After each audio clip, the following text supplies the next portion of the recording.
सर्वप्रथम सर्व स्वामी भक्तांचे पुन्हा एकदा खूप खूप मनापासून स्वागत आहे। आज आपण स्वामींची ही बोध कथा जर ऐकली, स्वामींनी दिलेला जर धडा ऐकला आणि 2 मिनिटे त्याचप्रमाणे जर कृती केली तर तुम्ही कितीही मोठ्या संकटात असा, किती मोठ्या दुःखात असा, किती मोठ्या डिप्रेशनमध्ये असो तरी तुम्ही त्यातून बाहेर निघणार म्हणजे निघणार। त्यामुळे हे शेवटपर्यंत नक्की बघा। चला तर मग सुरुवात करूया। काय झालं होतं ना की स्वामी त्यांच्या शिष्यांसोबत एक दिवस फिरायला चाललेले होते। ज्यावेळेस स्वामी शिष्य फिरत होते त्यावेळेस त्यांना एक दृश्य दिसलं की एक शेतकरी त्याच्या गाईला घेऊन येत होता आणि जबरदस्ती तो तिला ओढत होता आणि दाव्याने बांधून टाकत होता। त्यावेळेस स्वामी बोलले की यामध्ये सांगा गुलाम कोण आहे आणि मालक कोण आहे। त्यावेळेस शिष्य बोलले, स्वामी दिसतं आहे की गाय गुलाम आहे आणि शेतकरी मालक आहे। त्यावेळेस स्वामी जोरात हसले आणि खदखद हसून म्हणाले, आज मी तुम्हाला आयुष्याचा खूप मोठा धडा देणार आहे। बघा, आपण पुढे जाऊया। मग पुढे गेले आणि गाईला जिथे बांधलं होतं स्वामी तिथे गेले आणि गायची दोरी त्यांनी सोडून टाकली। ज्यावेळेस स्वामींनी गायची दोरी सोडली त्यावेळेस गाय मुक्तपणे संचार करू लागली आणि फिरू लागली। तो जे मालक होता तो तिच्या मागे पळत होता। आता दृश्य वेगळं झालं होतं। त्यावेळेस स्वामी म्हणले, आता सांगा खरा मालक कोण आहे आणि गुलाम कोण आहे। त्यावेळेस शिष्य म्हटले की आता गाय ही मालक आहे आणि शेतकरी तिचा गुलाम आहे। स्वामी बोलले की असंच आपलंही असतं। आपण बळजबरीने जबरदस्ती आपल्यातील जे विकार आहे त्यांना बांधून ठेवत असतो। त्यांना आपल्यामध्ये राहण्याची अजिबात इच्छा नसते। ज्याप्रमाणे गायीला त्याच्याजवळ अजिबात राहायची इच्छा नव्हती, पण त्याने त्याच्या स्वार्थासाठी त्याला जबरदस्ती बांधून ठेवलं होतं, कारण त्याच्यातून त्याचा फायदा होता। पण आपल्याला त्याच्यापासून फायदा नसून नुकसान असतं, तरी आपण आपले विकार जबरदस्तीने आपल्याजवळ बांधून ठेवत असतो। आपले मन हे निर्मळ होत नसते। आपले जे षड्रिपू आहे ते जाण्याचा खूप प्रयत्न करतात, पण आपणच आपलं मन तिथपर्यंत नेत नाही आणि त्या मनाने त्याला घट्ट पकडून ठेवलेलं असतं। ज्या दिवशी आपण मनातील षड्रिपू हे दूर करतो त्या दिवशी आपण परमात्म्याच्या सानिध्यात जात असतो। भगवंताची आपल्याकडून सेवाही घडत असते आणि जे काही दुःख अडचणी आहेत ते काहीच वाटत नाही। आपण सर्व काहीच नाही, आपलं दुःख काहीच नाही असं वाटतं आणि परमात्म्याला पूर्णपणे समर्पित होत असतो। त्यासाठी आपल्याला नामाची खूप गरज असते। ज्यावेळेस भगवंताचं नामस्मरण हे कंटिन्यू मुखामध्ये केलं जातं त्यावेळेस आपलं मन हे निर्मळ होत असतं। जे षड्रिपू आहे ते पूर्णपणे नाहीसे होत असतात। आज तुम्ही खूप दुःखात आहात, खूप संकटात आहात, असं वाटत आहे की आज काहीच राहिलं नाही, मी का बरं जगत आहे, मी इथे का बरं राहत आहे, असं जर वाटत असेल तर आज हे करायला विसरू नका।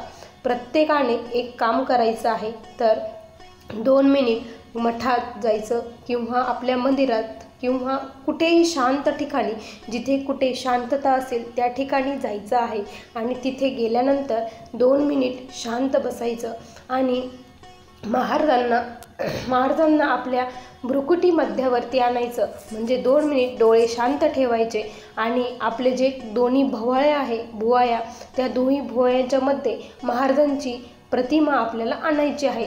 जो स्वामींचा खरा भक्त आहे, जो खरंच अंतःकरणापासून स्वामींची सेवा करतो, त्या भ्रुकुटी मध्यावरती स्वामी त्याला दिसणार म्हणजे दिसणारच। आणि जो कोणी खऱ्या सेवेकरी नाही, जो खरंच सेवा करत नाही, त्याचं मन दुसरीकडेच जाणार, त्याला दुसरंच विचार येणार आणि काहीही दिसणार। 2 मिनिट शांत बसून आपले दोन्ही डोळे तिथे न्यायचे आणि महाराजांना बघायचं आणि तुमचं जे काही दुःख अडचणी आहेत त्या सर्व बाजूला ठेवायच्या। आज स्वामींसोबत एकरूप व्हायचं, स्वामींसोबत मनाने आपल्याला बोलायचं आहे। ज्यावेळेस आपण ही कृती करतो त्यावेळेस स्वामी आपल्या प्रत्यक्षात आपल्या मस्तकावरती येत असतात।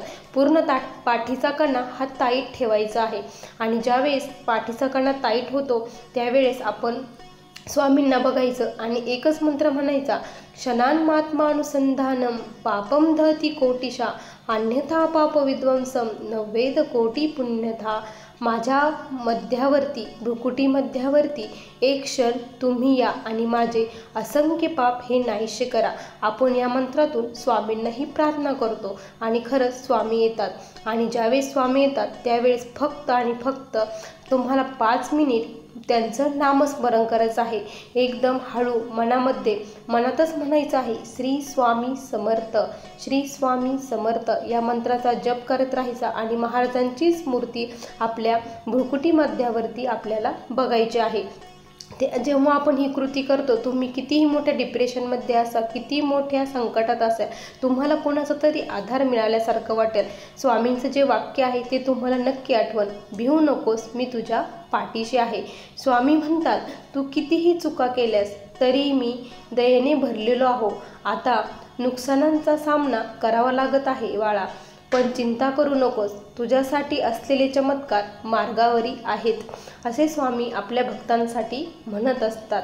स्वामी म्हणतात, शत्रू तुला हानी पोहोचवण्याचा प्रयत्न करत आहे, पण त्याचे रूपांतर तुझ्या भल्यासाठी मी करत आहे. चिंता सोड आणि हे ऐक, मनातील इच्छा पूर्ण होतील. सध्या स्वामी तुम्हाला सांगत आहे, माझ्या प्रिय बाळा, मी दुसऱ्यांसारखा दुःख देणारा नाही.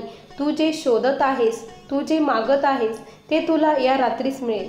देव, मी तुझी प्रार्थना ऐकत नाही असे कधीच मानू नको. मी तुझ्यावरती सदैव लक्ष ठेवून आहे.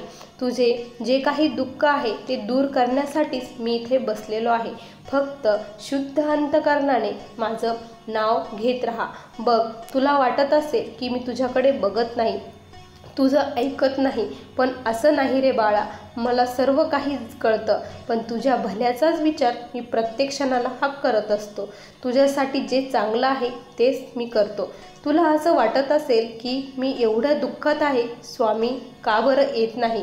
तर जे तुझं दुःख आहे ते डोंगरा एवढं होतं रे बाळा, पण ते डोंगर तोडून तोडून मी तुझ्याकडे फक्त एक तुकडा पाठवला आहे. कारण ते डोंगरा एवढं दुःख मी माझ्यावरती घेतलेलं आहे.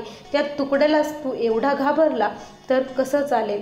असं करू नकोस, डगमगू नकोस. आमचं नामस्मरण करत राहा आणि आम्ही सदैव तुझ्या पाठीशी आहोत. आम्हाला कधीही विसरू नकोस. आमचं नावात खूप सामर्थ्य आहे. समर्थ म्हणजेच समर्थ. आम्ही तुला प्रत्येक गोष्टीसाठी समर्थ बनवत आहोत. आम्ही तुला काही चमत्कार करणार नाही किंवा काही नाही, पण जे संकट आलं आहे ते पेलवण्याचे सामर्थ्य नक्की तुला देणार आहे. स्वामी म्हणतात, अडचणी आयुष्यात नव्हे तर तुझ्या मनात आहे. ज्या दिवशी मनावर विजय मिळवशील त्या दिवशी आपोआप मार्ग निघेल. अडचणींना सांग की माझे गुरु हे खूप मोठे आहेत, त्यामुळे तुम्ही मला घाबरू नका. आपल्या गुरूंना स्मरण राहून तू नित्यनेमाने आमची सेवा करत राहा. आणि फळाची जर अपेक्षा ठेवत असेल तर असं चुकूनही करू नको. ज्या दिवशी तू फळाची अपेक्षा ठेवून आमचे नामस्मरण सेवा करशील त्या दिवशी तुझी सेवा ही निष्फळ जाणार आहे. कारण फळ द्यायचं की नाही हे आम्ही बघू. योग्य वेळ आल्यानंतर तू जे ठरवलंही नाही, तुझ्या जे इच्छाही नाही ते सुद्धा आम्ही तुझ्या झोळीमध्ये देणार आहोत. तू जर आम्हाला तुझं सर्वस्व मानलं आहेस तर मग डगमगतो कशाला? ज्यावेळेस मुलावरती दुःख संकट येतात त्यावेळेस बाप असेल तर तो खंबीरपणे उभा राहतो. त्याप्रमाणेच आम्ही तुझ्या पाठीशी खंबीरपणे उभे आहोत. भिवू नकोस, आम्ही तुझ्या पाठीशी आहोत.